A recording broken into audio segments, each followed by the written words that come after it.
అందరికీ నమస్కారం. అమ్మ మాట అమ్మాయి బాట ఛానల్కి స్వాగతం. విఘ్నేశ్వరుడు తరువాయి భాగం చెప్పుకుందామా. శత్రుంజయుడు ఎలుకతో చెడుకవర్మను దూరంగా చిన్న ఇంటికి తరిమి, నువ్వు మా మధ్య ఉండవలసిన వాడివి కాదు. నీ ఎలుక వాహనుడైన విఘ్నేశ్వర భక్తికి తగ్గట్లు ఆ వాహనం జాతిదే నీకు తగ్గ ఇల్లాలు. నీ ఇల్లాలు అసూర్యం పశ్యగా ఎవరికీ కనపడకుండా ఉండే అంతఃపుర కాంతగా ఉండటానికి ఇంటి నిండా ఎలుక బిలాలు ఉన్నవిలే అంటూ ఎకసెక్కం చేశాడు.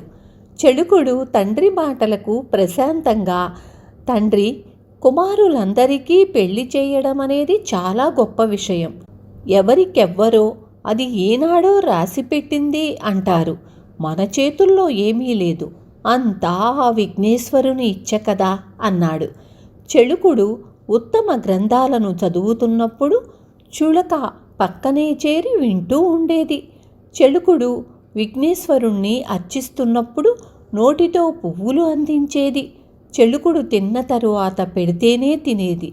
అలా కాలం గడుస్తూ ఉండగా వినాయక చవితి దగ్గరకు వచ్చింది. అందరూ ఇళ్లకు వెళ్ళవేసి ధాన్యాలు దంచుకుంటున్నారు. చుడక రాత్రికి రాత్రి ఎలుకలన్నింటినీ పిలిచింది. ఎలుకలు తోకలు ముంచి ఆ ఇంటి గోడలకు సున్నం కొట్టాయి. పళ్లతో పైపొట్టు ఒలిచి ధాన్యాన్ని మెరికెల్లా బియ్యం చేశాయి. వినాయక చవితి ఉదయాన చెడుకుని వదినలు స్వయంగా బంగారు బిందెలతో నదీ జలాన్ని నెత్తిన పెట్టుకుని వస్తున్నారు. అది చూసి చెడుకుడు కొద్ది విచారం కనబరిచాడు. చులక వెంటనే బిందెలో దూరి దొర్లించుకుంటూ నదీ తీరాన్ని చేరుకొని యువతలకు వచ్చి కొండంత బిందెను పొంగి పొర్లి ప్రవహిస్తున్న నదిని చూసి హతాశురాలై, బిందెనైతే దొర్లించుకొచ్చాను కానీ నీళ్ళెలా ముంచగలను, బిందెతో ఎలా మోసుకెళ్ళగలను, అవివేకురాల్ని, పనికిమాలిన దాన్ని, నేనెందుకు బ్రతికి అని అనుకుంటూ తలను అక్కడున్న రాతికేసి కొట్టుకుంటూ ఉండగా విఘ్నేశ్వరుడు అక్కడ ప్రత్యక్షమై ఎలుకను చేతితో ముద్దుగా నిమిరాడు. శాప విమోచనమై ఎలుక రూపు మాయమై దేవకాంత కళ్యాణ కింకిణి నిజరూపంతో విఘ్నేశ్వరుడి పాదాల మీద ప్రణమిల్లి అనేక విధాల స్తుతించింది.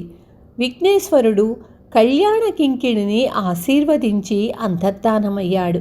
కళ్యాణ కింకిణి నీళ్లపిందెను తలకెత్తుకుని నడిచి వస్తూ ఉంటే దారి పొడవునా ప్రజలు బొమ్మల్లాగా నిల్చుని చూస్తూ, ఎవరి దేవసుందరి, ఎవరింటికి వెళ్తున్నది అని విస్తుపోయారు. చెడుకవర్మ వదినలు కళ్యాణ కింకిణి తమ చిన్నమరిది ఇంటిలోకి వెళ్లడం చూసి ముఖాలు వేలాడదీసుకున్నారు. శత్రుంజయుడు తన అజ్ఞానానికి తనే సిగ్గుపడి చెడుకవర్మను సతీ సమేతంగా రాజమందిరానికి తోడ్కొని వచ్చాడు. చెడుకుని అన్నలు తండ్రితో, మాకు అలాంటి ఎలుకలతోనే ఎందుకు పెళ్లి చెయ్యలేదు, అలా చేసి ఉంటే మాకు అప్సరసలే తయారై వచ్చి ఉండేవారు కదా అని గద్దించి అడిగారు. ఇటువంటి తెలివిమాలిన కొడుకుల కోసమా నేను సామ్రాజ్యాన్ని అర్జించి పెట్టింది అని శత్రుంజయుడు విరక్తి చెంది తపస్సు చేసుకోవడానికి అరణ్యాలకు పోయాడు. చెడుకవర్మ అన్నలు అసంతృప్తి చెంది పరస్పర ద్వేషాలతో కలహించి యుద్ధాలు చేసి కొట్టుకు చచ్చారు. ఎంత వద్దంటున్నా వినక ప్రజలు చెడుకవర్మను తమ రాజుగా ప్రకటించుకున్నారు. చెడుకవర్మ పాలనలో ప్రజలు సుఖశాంతులతో జీవించారు. చెడుకవర్మ కళ్యాణ కింకిణి పేరున కళ్యాణి అనే మరొక గొప్ప నగరాన్ని నిర్మించాడు. అతనికి కళ్యాణ కింకిణి వలన 9 పుత్రులు కలిగారు. వాళ్ళు చాళుక్యులుగా పిలువబడ్డారు. ఆ విధంగా చాళుక్య రాజవంశాలకు మూలపురుషుడైన చెడుకవర్మ కాలంలో వాతాపి నగరం అనేక దేవాలయాలతో ప్రాకారాలతో శోభిల్లింది. కళలకు కాణాచిగా, విద్వాంసులకు పండితులకు ఆటపట్టుగా భూతల స్వర్గం అనిపించుకుంది. నగరాది దేవతగా విఘ్నేశ్వరుడు ఆరాధించబడ్డాడు. ఉత్కృష్ట శిల్పానికి ప్రామాణికమైన ఆలయ మండపాన్ని చూడ్డానికి దేశం నలుమూలల నుంచి రాజులు మొదలుకొని సామాన్య యాత్రికుల వరకు ఎల్లప్పుడూ వస్తూ ఉండేవారు. చాళుక్యులు 4 దిక్కుల రాజ్యాలు ఏర్పరచుకొని పాలించారు. చాళుక్య వంశరాజులు శాఖోపశాఖలుగా దేశమంతటా వ్యాపించి రాజ్యాలు చేశారు. వాతాపి నేలిన వారు వాతాపి చాళుక్యులని, కళ్యాణీ నగరాన్ని పాలించిన వారు కళ్యాణీ చాణుక్యులని, వేంగి నేలినవారు వేంగి చాణుక్యులని, తూర్పు చాణుక్యులు, పశ్చిమ చాణుక్యులు, సౌరాష్ట్ర చాణుక్యులుగా పేరొందారు. కాలక్రమాన వాతాపిని బాదామి అని కూడా వ్యవహరించారు. ఇప్పుడు విఘ్నేశ్వర వినోద గాథలు చెప్పుకుందాము. వాతాపి గణపతిగా విఘ్నేశ్వరుడు, విఘ్నేశ్వర క్షేత్రంగా వాతాపి నగరము దేశాంతరాల్లో పేరు మారుమ్రోగుతున్న కాలంలో పావనమిత్రుడు అనే పండితుడు సాయంకాలాల్లో వాతాపి గణపతి ఆలయ మంటపంలో పిల్లలకు విఘ్నేశ్వరుడికి సంబంధించిన కథలను చెబుతూ ఉండేవారు. మండపం గోడలపై విఘ్నేశ్వరుడి గాథలు చిత్రాలుగా చిత్రితమై ఉన్నాయి. ఆ చిత్తరువుల్లో వినోదకరమైన ఒక చిత్రాన్ని ఒక పిల్లవాడు గురువుకు చూపించి ఆ కథ చెప్పమన్నాడు. పావనమిశ్రుడు కథ ప్రారంభించాడు. ఒక నగరంలో సత్యశర్మ, లోభగుప్త ఇరుగు పొరుగు ఉండేవారు. లోభగుప్తుడి అసలు పేరు లాభగుప్త. కానీ అతని లోభితనానికి, అత్యాశకు ఊళ్ళో వారంతా లోభగుప్త అనే స్థిరపరిచారు. సత్యశర్మ, లోభగుప్త రోజూ శివాలయానికి వెళ్ళేవారు. సత్యశర్మ గర్భగుడిలోకి వెళ్ళే దారిలోనే ఉన్న విఘ్నేశ్వర విగ్రహం ముందు ప్రణమిల్లి స్తోత్రగానం చేశాక శివదర్శనం చేసుకొని వెళ్ళేవాడు. లోభగుప్తుడు గర్భాలయం ప్రవేశిస్తూనే శివలింగం ముందు సాగిలపడి కోటి లాభాలు చేకూర్చమని చాలాసేపు అలాగే ధ్యానిస్తూ ఉండేవాడు. ఒకనాడు సత్యశర్మ శివదర్శనం చేసుకుని వెళ్తూ ఉండగా లోభగుప్తుడు వస్తూ ఉన్న సమయంలో నంది విఘ్నేశ్వరుడితో, విఘ్నేశ్వర, నీ భక్తుడు సత్యశర్మ చాలా డబ్బు అవసరంలో ఉన్నాడు, అతన్ని ఆదుకోవలసిన అవసరం లేదా అన్నాడు. అవునోయి నంది, ఈ సాయంకాలానికి అతనికి 1000 వరహాలు అందిస్తున్నాను అని విఘ్నేశ్వరుడు అన్నాడు. రాతి విగ్రహాలు మాట్లాడుకుంటున్న మాటలు ఆశ్చర్యంతో లోభగుప్తుడు విని క్షణం ఆలస్యం చెయ్యకుండా సత్యశర్మ ఇంటికి వెళ్ళి, శర్మ, నువ్వేదో అవసరంలో ఉన్నట్లుంది, 500 వరహాలు ఇస్తాను, తీసుకో అని చెప్పి వెళ్ళి డబ్బు తీసుకొచ్చాడు. సత్యశర్మ, అయ్యా గుప్తగారు, నిన్ననే కదా అసలు వడ్డీతో మీరిచ్చిన రుణం తీర్చకపోతే ఇల్లు ఖాళీ చెయ్యమని చెప్పారు. ఆ 500 ఎలాగ తీర్చగలను అన్నాడు. లోభగుప్తుడు, అదా నీ సందేహం, ఈ 500 తీసుకొని సాయంకాలానికి నీకు లభించిన మొత్తం ఎంతైతే అంత నాకు ఇస్తే చాలు అన్నాడు. సత్యశర్మ తటపటాయిస్తూ ఉంటే అతని భార్య, ముందు ఆ ద్రవాన్ని తీసుకోండి, అవతల పెళ్లివారు చాలాసేపై కూర్చున్నారు అని ప్రోత్సహించింది. సత్యశర్మ కుమార్తెకు అప్పుడే పెళ్లి కుదిరింది. వరుడి తల్లి తండ్రి 500 వరహాలు విలువ చేసే నగలు పిల్లదానికి పెట్టాలని పట్టుపట్టారు. సత్యశర్మ లోభగుప్తుడితో, అయ్యా, సాయంకాలానికి నాకు లభించింది ఇవ్వడానికి నాకెలాంటి అభ్యంతరమూ లేదు, కానీ అలా లభించే ఆస్కారం ఏదీ లేదు అంటూ నసుగుతూ ఉంటే లోభగుప్తుడు, అదంతా వదిలేయి, మనం ఇరుగు పొరుగు వాళ్ళం, ఇప్పుడు నేనిస్తే తర్వాత నువ్విస్తావు, ఈ మాత్రం దానికి మొహమాట పడకు అంటూ 500 వరహాల మూట సత్యశర్మ చేత పెట్టాడు.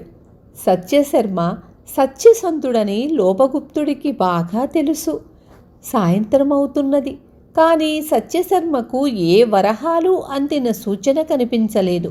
లోభగుప్తుడు కంగారు పడుతూ దేవాలయానికి పరిగెత్తి విఘ్నేశ్వర విగ్రహం తొండం పట్టుకుని లాగుతూ, ఏమయ్యా విఘ్నేశ్వర, సత్యశర్మకు 1000 వరహాలు త్వరగా ఇప్పించు మరీ అని అంటూ ఉండగా అతని అరచేయి తొండం సందున ఇరుక్కుపోయి తీస్తే రాకుండా తొండం మరింత గట్టిగా బిగించి నొక్కిపట్టింది.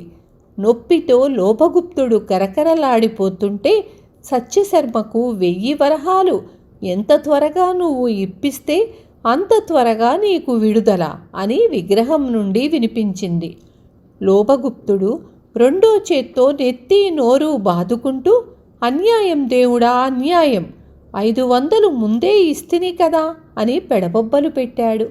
అదా సంగతి, 500 ఇచ్చి 1000 పుచ్చుకొని సునాయాసంగా 500 వరహాలు కాజేద్దామని ఎత్తువేశావన్నమాట.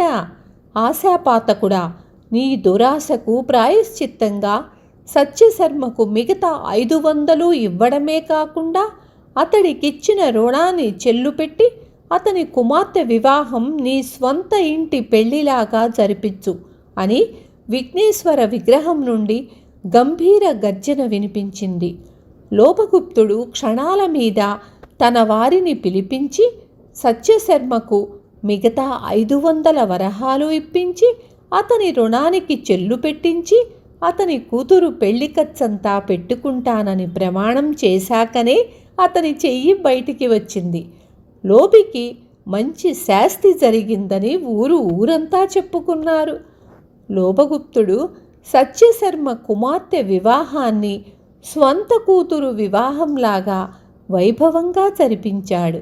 అప్పటి నుంచి బుద్ధి తెచ్చుకొని లోభగుణాన్ని విసర్జించి అన్యాయంగా ఆర్జించిన ఆస్తిని ధర్మకార్యాలకు వినియోగించి విఘ్నేశ్వరుడి దయకు పాత్రుడై గొప్ప ధార్మికుడనిపించుకున్నాడు. కథ ముగించి పావనమిశ్రుడు విఘ్నేశ్వర ప్రసాదాన్ని తెచ్చి పిల్లలకు పంచాడు. పిల్లలు ప్రసాదాన్ని నోట్లో వేసుకుని ఆనందంగా కేరింతలు కొడుతూ ఇళ్లకు పరిగెత్తారు. మరొక సాయంత్రం ఒక బాలిక మంటపం గోడలపై గల మరో చిత్రాన్ని చూపించి కథ చెప్పమన్నది. పావనమిశ్రుడు ప్రారంభించాడు. కళ్యాణీ నగరంలో కలహకంటి అనే ధనికురాలు కోడలు పుట్టింటి నుంచి ఎక్కువగా నగలు పెట్టుకురాలేదని సాధింపుతో రాజీ రంపాన పెట్టి చివరకు నిర్దాక్షిణ్యంగా వెళ్ళగొట్టింది. కలకంటి అనే నామకరణం చేయబడినప్పటికీ కలహకంటిగా పేరు పొందిన ఆ ధనిక అత్త కోడలు సౌదామినిని పుట్టెడు దుఃఖంతో పుట్టింటికి బయలుదేరి దారి తప్పి అరణ్యంలో పడి ఆకలితో అలమటించిపోతూ ఒక వెలగ చెట్టు దగ్గర పడిపోయింది. తను పుట్టింటికెళ్ళి కూడా ప్రయోజనం లేదు. తన పెళ్లికి చేయించిన నగలకే తండ్రి అప్పుల పాలయ్యాడు. మరి నగలు పెట్టలేదు. అందుచేత ఆ కీకారణ్యంలో చావడమే మేలు అనుకుంటూ ఉండగా చెట్టు నుండి ఒక వెలగపండు రాలి దొర్లుకుంటూ అందుకోమన్నట్లు ఆమె చేతి దగ్గర ఆగిపోయింది. దాన్ని పట్టుకుని సౌదామిని లేచి కూర్చుంటుండగా భూమి అదిరేలా ఒక పెద్ద ఏనుగు పరుగున రావటం కనిపించింది.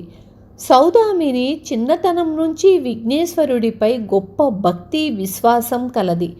విఘ్నేశ్వరుణ్ణి తలుచుకుని ఏనుగు పాదాల కింద పడి చావాలని ఎదురు వెళ్ళింది.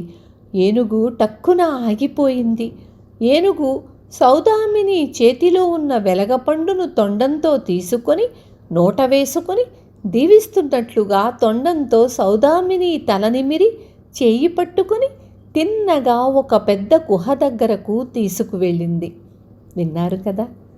తరువాయి భాగం రేపు చెప్పుకుందాము.